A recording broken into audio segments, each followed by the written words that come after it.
Good evening and welcome to Nile TV Newsroom Live, where we usually bring you a number of different segments, but given the circumstances today we'll be short-handed, given that there's a lot of things happening around the world, like the UN Security Council meeting. We're going to take a short break and get on to what's most important and what's happening in the UN Security Council.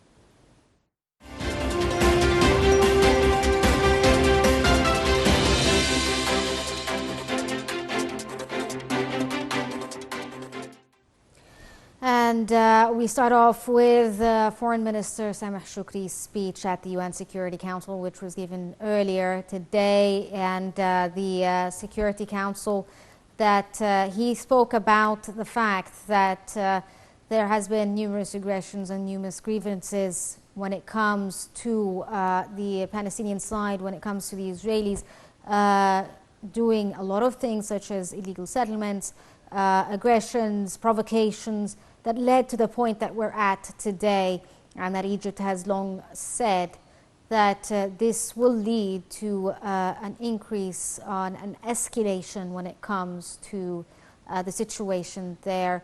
He spoke about the right of Palestinians to a state of their own.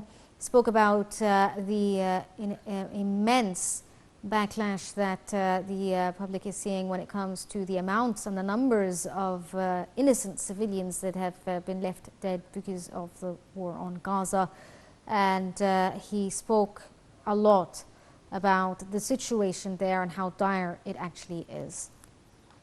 Also earlier, he spoke during a joint press conference at the UN Security Council, and he reviewed the vision of Cairo, its assessment of the dangers in the military escalation in Gaza.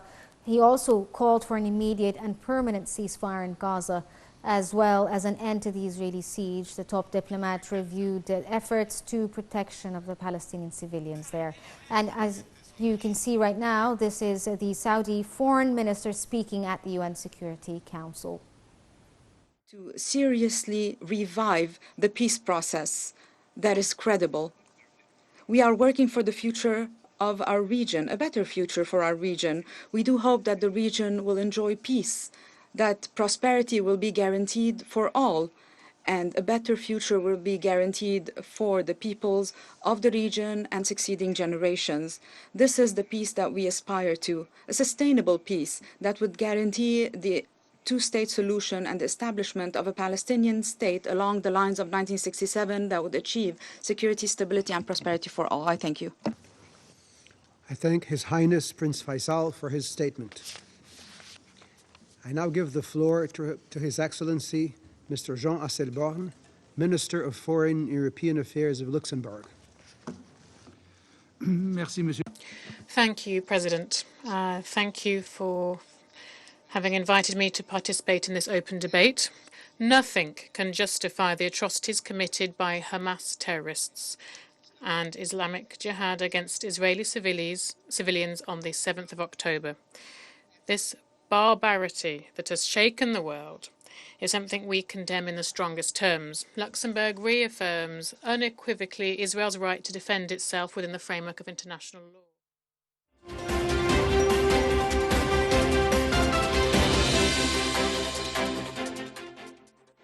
And that was part of the speech of the Saudi foreign minister on the situation there in Gaza. We're joined right now over the phone by Ambassador Gamal Bayoumi, the former assistant foreign minister. Good evening to you, sir. Good evening. How are you? I'm good. Thank you for joining us. Sir, how did you view the speech that was given by Foreign Minister Sameh Shoukry? It was quite lengthy and quite clear in terms of the Egyptian view when it comes to the Gaza conflict.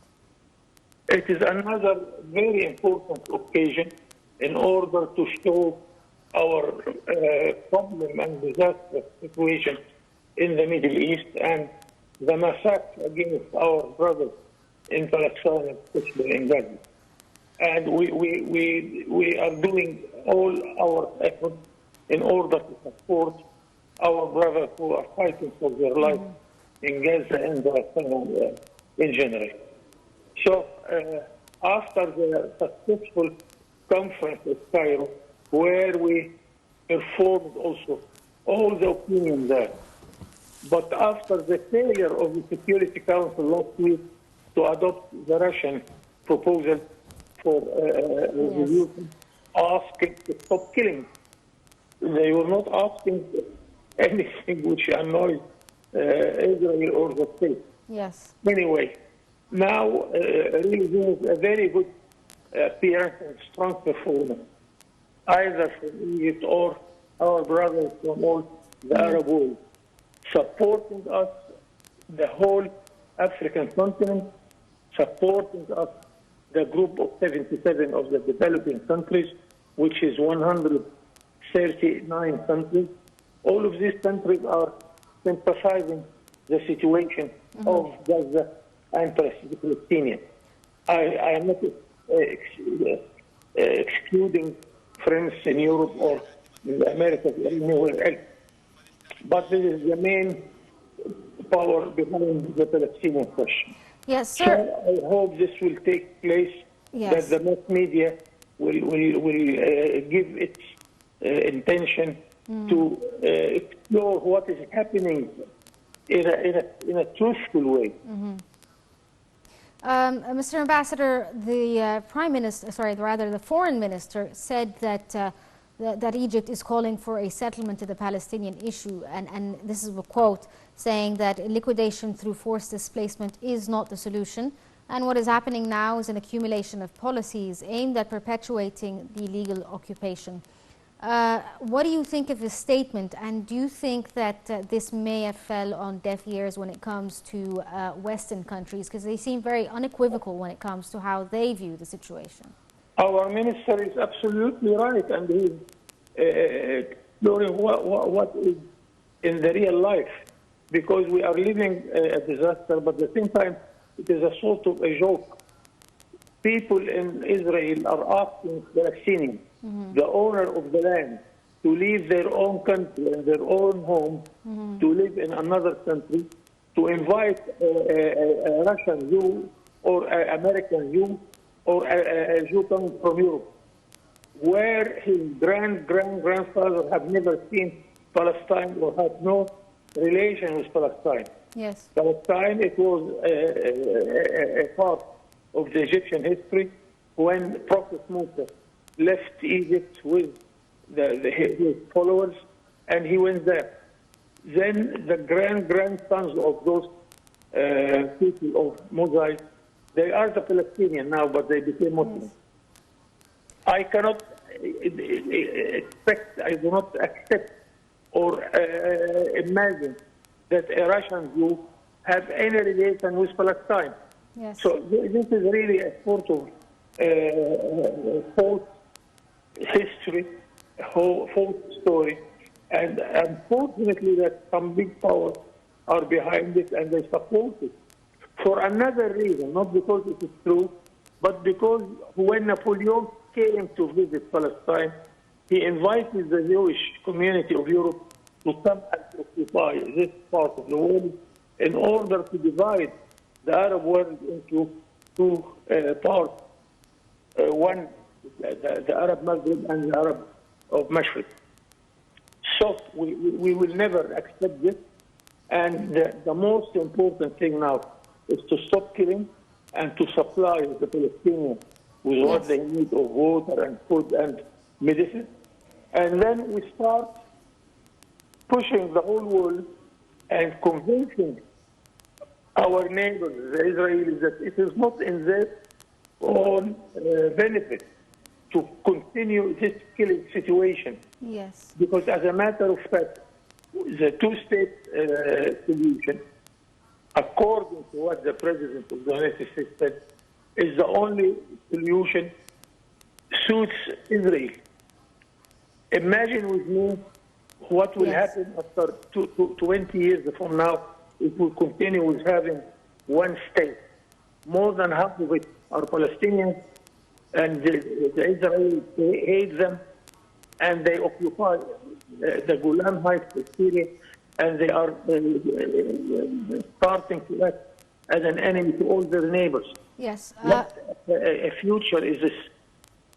Yes, but Mr. Ambassador, on the other side, I mean, obviously the Arab position in general is quite unequivocally adamant about the fact that there has to be an immediate ceasefire, and that going back to the two-state solution is the only way out of the continued escalations and the continued violence happening there. And on the other side, we see the Western countries basically disregarding whatever is happening now in Gaza, disregarding the intense and immense amounts of violence happening there, and just talking about the Israelis having the right to defend themselves. Do you believe that given the current situation and the current way that the Western hemisphere is thinking, that the possibility of de-escalating the situation is actually possible, given that they're completely supporting the Israeli side, funding them, in addition to giving military aid as well? Do you think that this will help or deter in any way? I don't know. I don't see really the rationale behind what Israel and her supporters are thinking. They think that they can talk to us in a nice way and to start to normalize the relation between the rest of the Arab world and Israel, and while doing this, at the same time they rob the Palestinian land. We will never accept this, even they will lose the Egyptian people. And the trick here is what Sadat was trying to do. I was trying to do myself when I was in charge of the Israeli file at the Foreign Office. We want to convince the Israelis that it is for their own favor that they live in a country where they live in a friendly way, in a friendly situation with their neighbors and with their citizens within the country. Otherwise, there isn't a future for Israel. It's not me who is saying that. It is the Jewish community in the United States also are fed up with what Israel is doing. Yes. So yes. let us wait and see and have full patience but full support to the Palestinian push. Mr. Ambassador, the issue, I don't know if you agree with this statement, but do you think that the issue here is the fact that the Israeli side is never actually held accountable for their actions and are basically given the green light to do whatever they want?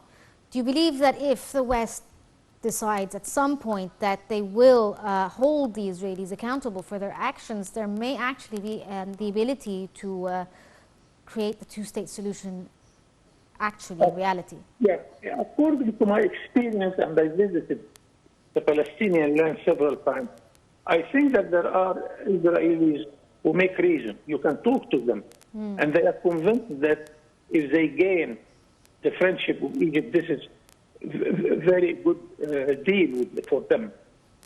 So we have to convince them that this policy which they are adopting will lead them nowhere.